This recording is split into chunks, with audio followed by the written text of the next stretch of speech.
तो स्वागत है आपका अपने YouTube channel Rohit Goswami law classes में। और आज मैं आपको कराने वाला हूँ LLB सेकेंड ईयर, सैम है हमारा थर्ड, एक्ट है हमारा प्रोफेशनल एथिक्स और कोड है 3005।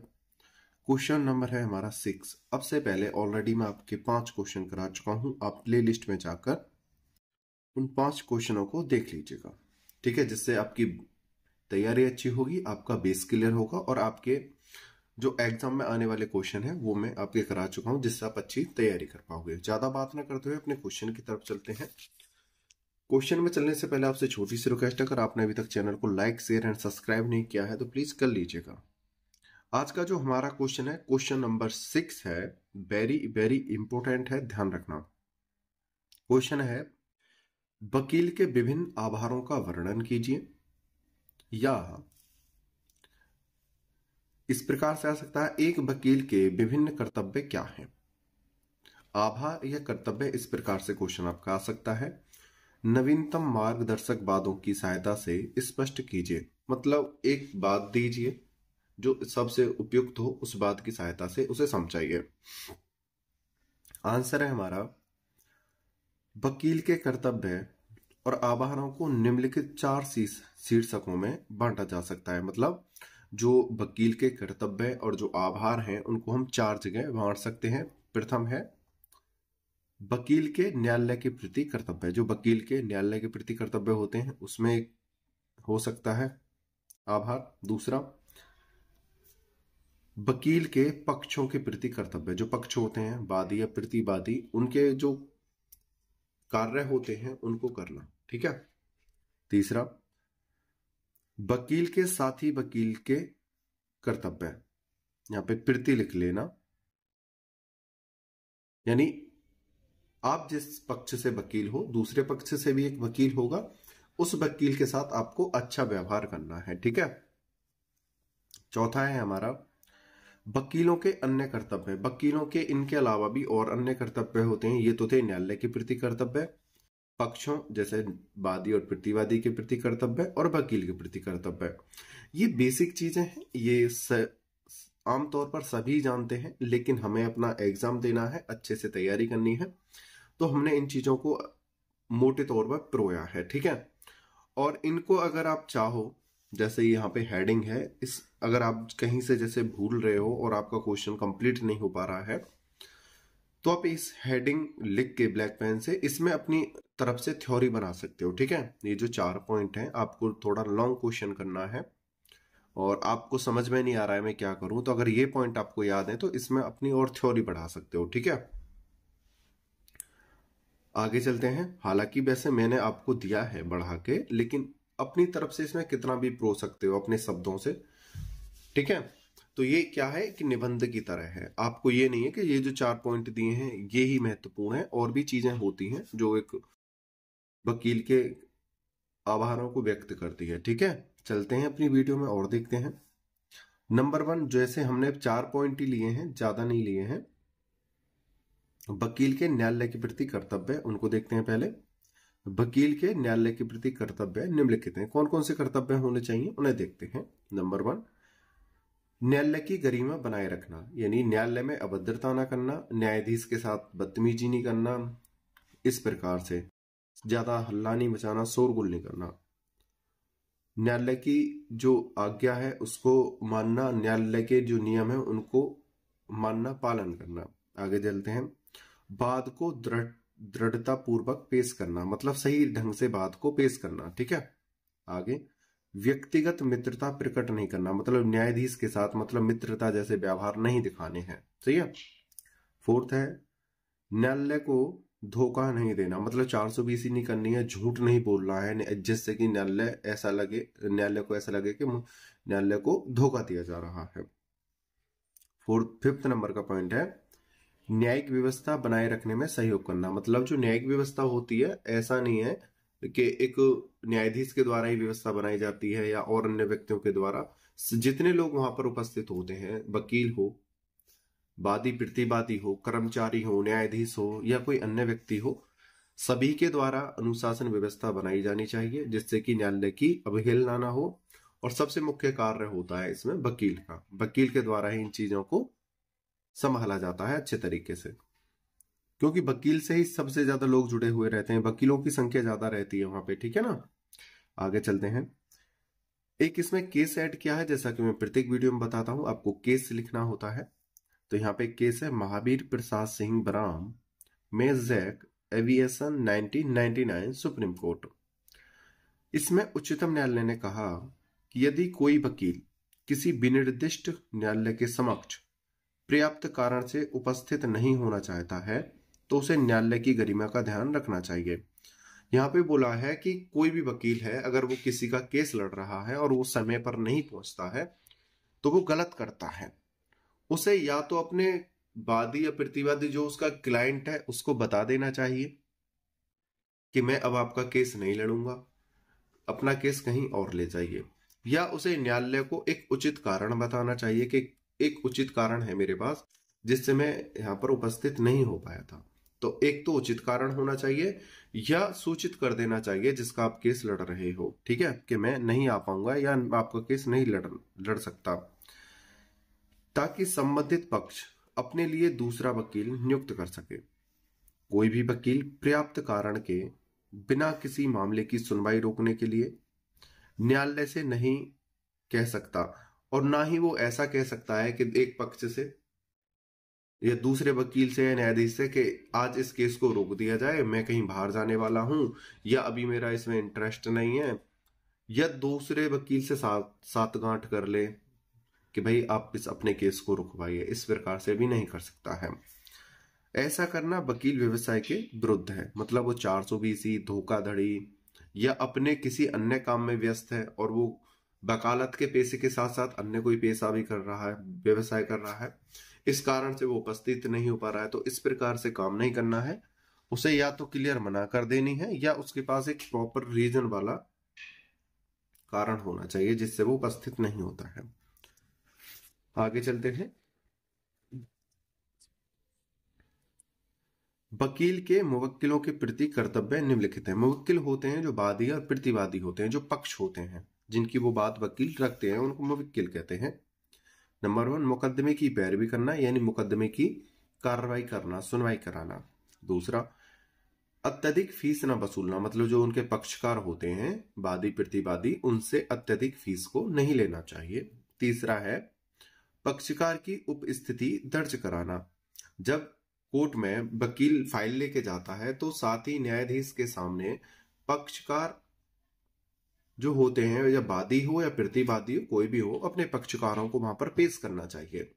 अगर किसी कारण से पक्षकार उपस्थित नहीं है और एक प्रॉपर रीजन है तो उनकी एक हाजिरी माफी के द्वारा उन्हें वहां पे दिखाया जाना चाहिए, ठीक है।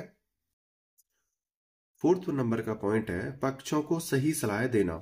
जो पक्षकार होते हैं, जो उनसे उनके क्लाइंट एंड मुवक्किल होते हैं, उनको एकदम सही सलाह देनी चाहिए, उन्हें गुमराह नहीं करना चाहिए। 5th नंबर का पॉइंट है पक्षों की संपत्ति को नहीं खरीदना।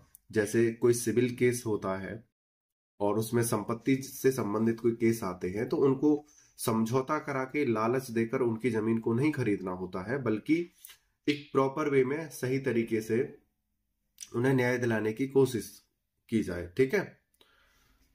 ये नहीं है कि उन्हें लालच दो या उन्हें डराओ धमकाओ और उनकी संपत्ति को खुद खरीदने लग जाओ, ऐसा नहीं होना चाहिए। 6 नंबर का पॉइंट है पक्षकारों की धनराशि का दुरुपयोग नहीं करना। जो पक्षकार जो पैसे देते हैं उसका दुरुपयोग नहीं करना चाहिए, ठीक है। आगे चलते हैं। वकील के सहकर्मी वकील के प्रति कर्तव्य निम्नलिखित हैं। मतलब जो वकील है होता है, एक तो वादी होता है, एक प्रतिवादी होता है, दो पक्ष के वकील होते हैं। तो एक वकील का दूसरे वकील के प्रति क्या व्यवहार होना चाहिए उसे देखते हैं। नंबर 1, स्पष्ट व सौहार्दपूर्ण तरीके से व्यवहार करना चाहिए, यानी सीधे सरल तरीके से और प्यार से विनम्रता से बात करनी चाहिए। दूसरा है विपक्षी वकील पर दबाव नहीं डालना चाहिए, मतलब उन्हें दबाव नहीं डालना चाहिए दूसरे वकील पर, ना उन्हें डराना चाहिए। तीसरा है पक्षों में समझौता कराने के लिए सहयोग करना। जैसा कि मैं अब से पहली वीडियो में बताया है कि जो वकीलों का कार्य होता है, कोर्ट ये अधिकार दिया जाता है न्यायालय द्वारा। न्याय प्रशासन, मान लो न्याय प्रशासन द्वारा उन्हें एक अधिकार दिया जाता है, जैसे वादी है और प्रतिवादी है, दो पक्ष हैं और ये किसी कारण से आपस में समझौता कर रहे हैं, तो वकीलों का कर्तव्य है कि इनका आपस में समझौता कराएं। कौन? वकील। ठीक है, कर्तव्य है वकीलों का क्या कराने का? समझौता। ठीक है, वादी और प्रतिवादी में ये क्या है? इनके न्याय प्रशासन के क्या है? अधिकार हैं। अब से पहले वो जो वीडियो कराई है आप उसे देख लीजिएगा। क्वेश्चन नंबर 5 की, पक्षों में समझौता कराने के लिए सहयोग करना।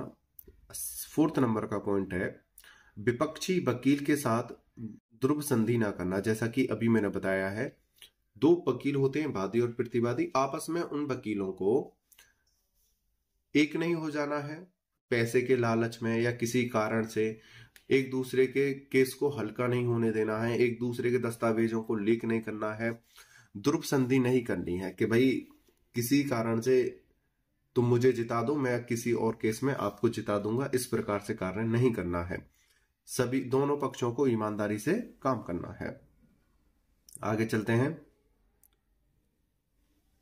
डी, उपरोक्त कर्तव्यों के अलावा भी वकीलों के और भी निम्नलिखित कर्तव्य हैं। जैसा कि मैंने बताया था, ये जो 3-4 पॉइंट हैं ये महत्वपूर्ण हैं और इसके अलावा आप अपनी तरफ से हेडिंग बनाकर भी बहुत सारे कर्तव्य, अधिकार आप लिख सकते हो। ठीक है, और वो जो निम्नलिखित हैं उन्हें हम देखते हैं। आप प्रत्येक पर जैसे ये हेडिंग डाल के प्रत्येक में आप 4-4, 5-5 लाइन भी लिख सकते हो। अगर आपको क्वेश्चन और समझ में नहीं आता है लेकिन आपको हेडिंग्स याद आ जाती हैं तो वहां पे एक्सप्लेन करके भी इसे बता सकते हो। उपरोक्त कर्तव्यों के अलावा ये तो बता दिया। आगे चलते हैं। नंबर 1, अपने पक्ष की ओर से कोई गलत दस्तावेज पेश नहीं करें। जैसे वादी और प्रतिवादी होते हैं, भाई किसी ने सही दस्तावेज दिए हैं और इन्होंने क्या कर लिए, दोनों वकीलों ने, वादी के वकील ने और प्रतिवादी के वकील ने आपस में संधि कर ली है कि आप मुझे इस वाले केस में जिता दो, मैं अगले किसी केस में आपको जिता दूंगा। तो एक दूसरे लालच में आके कोई गलत दस्तावेज पेश कर दें, तो ऐसा नहीं करना है। ठीक है, आगे चलते हैं। विधि व्यवसाय के साथ अन्य कोई व्यवसाय नहीं करें जिससे विधि व्यवसाय पर प्रभाव पड़े। मतलब यहां पर कहा गया है, अगर आप विधि व्यवसाय कर रहे हो, आप वकालत के पेशे में हो, तो उसके साथ साथ आपको कोई अन्य व्यवसाय ऐसा नहीं करना चाहिए जहां से आपका ध्यान भटके और आप समय पे या उचित समय पर उपस्थित नहीं हो पाओ कोर्ट के अंदर। ठीक है, तीसरा पॉइंट है वकीलों को अपने पक्षों के मामले में तत्परता बरतनी चाहिए, नहीं तो न्याय प्रक्रिया में बाधा पड़ती है। मतलब आपको सही तरीके से सही समय पर सही कागजों को, सही मतों को पेश करना चाहिए। आपको ढीले तरीके से काम नहीं करना चाहिए, आपको आलसीपने से काम नहीं करना चाहिए, नहीं तो बहुत देर हो जाएगी और आप केस हार सकते हो। ठीक है, आगे चलते हैं। 4th नंबर का पॉइंट है दस्तावेजों को पेश करने से पहले पूर्ण जांच करनी चाहिए। कोई टाइपिस्ट द्वारा गलती तो नहीं। जब हम कोई केस पेश करते हैं तो हम टाइपिस्ट से उसे टाइप कराते हैं या खुद टाइप करते हैं बहुत से, या किसी अपने कर्मचारी से कराते हैं। तो हमारा मेन उद्देश्य होता है जो हम दस्तावेज पेश कर रहे हैं वो सही है या नहीं, ये, और जो हमारा टाइप किया हुआ जो केस है वो सही है या गलत है, उसमें कहीं कोई त्रुटि तो नहीं है। उन सभी चीजों को हमें अच्छे से चेक करना चाहिए। आगे चलते हैं। 5th नंबर का पॉइंट है वकीलों से आशा की जाती है कि वे बार और बेंच की सदैव मधुरता बनाए रखें। बार और बेंच होता है वकील और न्यायाधीश। ठीक है, इन दोनों के आपस में अच्छे संबंध बने रहें और मधुरता बनी रहे। न्यायाधीश का वकील के प्रति, वकील का न्यायाधीश के प्रति गुस्सा नहीं होना चाहिए। प्यार से, मधुरता से न्याय प्रशासन का पालन करते हुए कार्य करना चाहिए। 6 नंबर का पॉइंट है वकील को किसी ऐसे मामले में जिसमें वह स्वयं आर्थिक रूप से हितबद्ध हो कार्य या पैरवी नहीं करनी चाहिए। जैसा कि अब से पहले एक क्वेश्चन में कराया था आपको, कोई भी वकील उस केस को स्वयं नहीं लड़ सकता है जिसमें वो खुद शामिल हो। ठीक है, अगर जैसे हमारे ऊपर कोई केस लगा हुआ है और हम वकील हैं तो हम उस केस को नहीं लड़ सकते हैं क्योंकि हमारा उसमें हित जुड़ा हुआ है। आगे चलते हैं। 7 नंबर का पॉइंट है वकील पक्षकारों की बातें ने दस्तावेज व अन्य चीजें गोपनीय रखें। वकील पक्षकारों की बातें वे दस्तावेज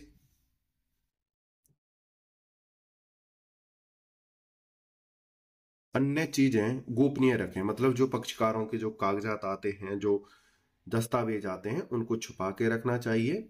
और दूसरा, उन्हें किसी को शो नहीं करना चाहिए, बताना नहीं चाहिए, क्योंकि कुछ चीजें ऐसी होती हैं जो गोपनीय तरीके से रखनी चाहिए। 8 नंबर का पॉइंट है, वकीलों को अनुचित हड़ताल नहीं करनी चाहिए, ज्यादा छुट्टियां नहीं करानी चाहिए, हड़ताल पर नहीं बैठना चाहिए। 9 नंबर का पॉइंट है, वकीलों को अन्य वकील के मामले में हस्तक्षेप नहीं करना चाहिए। देखो, जब दो वकील आपस में लड़ते हैं तो हमें पहले वाले को अच्छे से सुनना चाहिए, जब हमारी बारी आए तब हमें बोलना चाहिए। या दूसरा वकील वहां पर क्या कर रहा है जो हमसे रिलेटेड भी नहीं है, कोई अन्य वकील है अपने केस में अपने मत रख रहा है, तब भी हमें किसी को डिस्टर्ब नहीं करना चाहिए, चाहे वो गलत कर रहा है या सही कर रहा है। हमें उनसे कुछ नहीं कहना है, वो उनकी समस्या है, वो खुद सॉल्व करेंगे। हमें अपने केस से संबंधित चीजों को देखना है, ठीक है, किसी के कार्य में बाधा नहीं डालनी है। 10 नंबर का पॉइंट है, वकील न्यायालय में समय पर उपस्थित हो जाएं। 11 है, वकीलों को न्यायालय में शांतिपूर्वक बैठकर अपने नंबर आने की प्रतीक्षा करनी चाहिए, यानी अपने समय की प्रतीक्षा करो जब तुम्हारा समय आता है।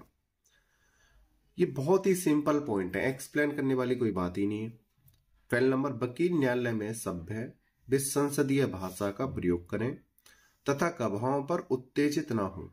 यानी जो गवाह होते हैं, जैसे किसी केस में कोई गवाह आता है तो किसी वकील का ये अधिकार नहीं है कि उसे डराए, धमकाए या उसे चिड़चिड़ा करे या उसको परेशान करे, नहीं, उसे साधारण और प्यार के तरीके से हमें देखना है। और आपने देखा होगा अक्सर मूवियों में आपने जो चीजें देखी हैं कोर्ट से रिलेटेड, वो सब फ्रॉड हैं, फेक हैं।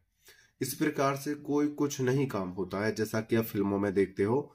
फिल्मों ने हमारी आंखों पर एक पर्दा डाल दिया है बहुत गंदा, जो फिल्मों में हमें दिखाया जाता है ऐसा कुछ नहीं होता, ठीक है। अगर आप न्यायाधीश के सामने अगर तेज आवाज में अगर बोल गए तो आपका तुरंत रजिस्ट्रेशन कैंसिल है और आपको शायद जेल भी हो जाए, ठीक है। जैसा कि आपने सनी देओल का जो डायलॉग देखा है, अगर इस प्रकार से आपने दिखाया तो आप शायद जेल में पाओ। तो इस प्रकार से जो फिल्में हमें दिखाती हैं ये सब फेक होती हैं। तो हमें क्या करना है, गवाहों से प्यार से, तमीज से, बड़े आदर से उनसे बात करके हमें गवाही लेनी है, ठीक है। उत्तेजित ना हो और न दबाव डालें, मतलब उन्हें दबाव भी नहीं डालना है कि जबरदस्ती उसे गवाही लो, नहीं, ऐसा नहीं करना है। 13 नंबर है, वकील न्यायिक अधिकारियों, न्यायिक आदेशों, निर्णयों, डिक्रियों आदियों पर अनावश्यक टीका टिप्पणी ना करें। अगर आपके केस में निर्णय हो चुका है, ठीक है, तो आपको अनावश्यक रूप से कोई इधर उधर की बातें नहीं करनी है, और जो जजमेंट हो गया है आप उसे स्वीकार करो। ये हो सकता है आपका जो जजमेंट हुआ है आप उसे आगे याचिका डालकर उसे आगे पेश कर सकते हो, आगे सुनवाई के लिए जा सकते हो, ठीक है। निष्कर्ष, इसमें स्पष्ट है कि वकील न्यायालय प्रशासन में महत्वपूर्ण स्थान रखता है, इसलिए वकीलों को इन सभी बातों का ध्यान रखना चाहिए जिससे कि वकील और न्याय की गरिमा और सम्मान पक्षकारों और समाज में बना रहे, जिससे विधि व्यवसाय की गरिमा बनी रहे। मतलब यहाँ पे बोला है कि हमें न्यायालय का अच्छे से सम्मान करना चाहिए, पक्षकारों का सम्मान करना चाहिए, वकीलों को आपस में प्यार से रहना चाहिए, जिससे कि कानून व्यवस्था और समाज का जो एक दूसरे का नाता है न्याय का वो बना रहे, जो भरोसे का है, जो विश्वास का है, वो टूटे ना और सदा बना रहे। उम्मीद करता हूं ये क्वेश्चन आपको समझ में आया होगा। आपने वीडियो को अंत तक देखा है उसके लिए धन्यवाद। अगर किसी को हमारे पीडीएफ नोट्स चाहिए तो वो हमारे नंबर पे व्हाट्सएप मैसेज करके प्राप्त कर सकते हो। आपने वीडियो को अंत तक देखा है, धन्यवाद। टेक केयर, बाय बाय, जय हिंद, जय भारत।